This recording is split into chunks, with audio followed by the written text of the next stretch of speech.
tapi kita melihat secara besarnya bagaimana konsep memberlakukan atau menjelaskan kepada para penegak hukum itu mengenai keberadaan living law di masyarakat. Banyak nantinya akan banyak sekali, tidak hanya hukum pidana, mungkin di aspek hukum pidana, tapi juga bisa perdatanya, mungkin bisa nanti hal-hal yang lain yang memang tidak tertulis. Dan bukan cuma hukum adat, tapi juga hukum-hukum yang memang belum menjadi hukum formal di dalam hukum nasional kita. Jadi living law ini lebih besar sebetulnya daripada hukum adat. Bagaimana konsep living law atau itu salah satunya hukum adat itu bisa kita terapkan dalam kaitan dengan keberlakuan hukum KUHP yang baru kita. Ya sih kita mengangkat masalah konsep living law, hukum yang hidup dalam masyarakat di dalam KUHP baru. Ini intinya.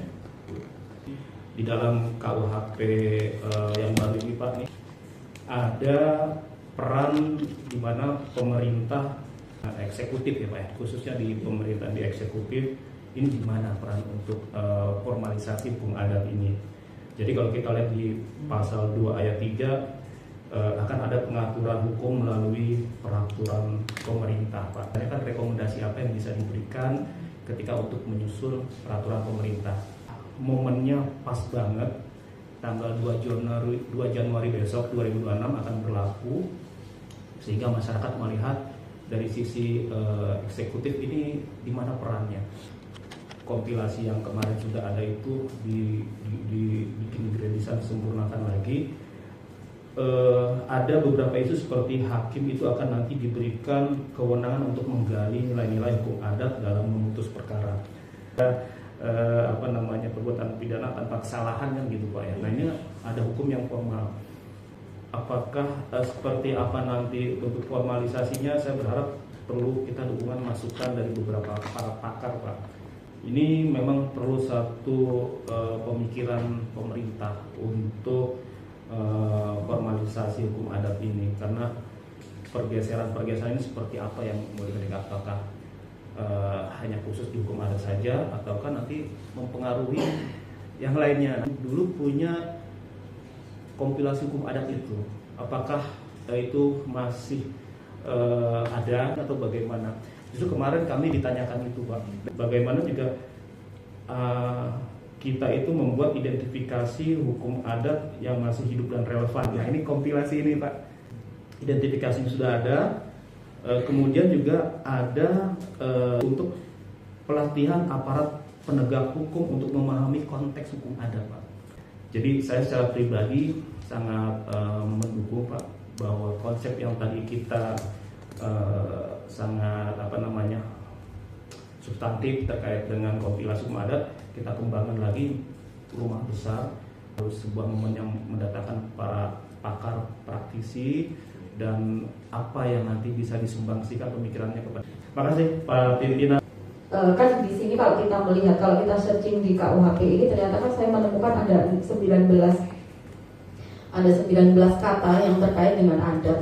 Nah rata-rata itu ternyata kan hakim ini akan bisa menjadi pidana tambahan sebenarnya. Jadi selain Anda dipidana kurung, nanti juga ada pemenuhan terhadap adat tertentu. Nah kembali lagi kemarin kan kita sudah mau mulai kompilasi itu. Jadi misalkan adat tertentu itu menetapkan bahwa ketika Anda melakukan misalkan mengurangi tanah orang lain atau mengambil sapi orang lain, ini Anda harus membayar sekian, semacam denda begitu. Nah itu kan harus ada rujukannya. Rujukannya kemana? Ke kompilasi yang kemarin sudah kita susun. Tadi memang saya mencatat berangkat dari apa yang disampaikan Pak Bambang, bahwa sebenarnya FGD ini gitu ya, setidaknya kita bisa dapat gambaran nih gitu bagaimana living law itu diberlakukan di masyarakat khususnya oleh APH. Nah harapan saya juga ketika kita nanti FGD tidak hanya diisi oleh kita di lingkungan Kementerian Hukum, tapi juga dari APH. Terus kemudian saya teringat waktu itu pernah Pokja analisis evaluasi itu terkait hukum tidak tertulis, tapi itu kalau nggak salah masih ada Mas Hasan ya. Itu banyak sekali sebenarnya peraturan perundang-undangan di sektor lingkungan itu bicara atau beririsan dengan hukum tidak tertulis itu, Pak Bambang.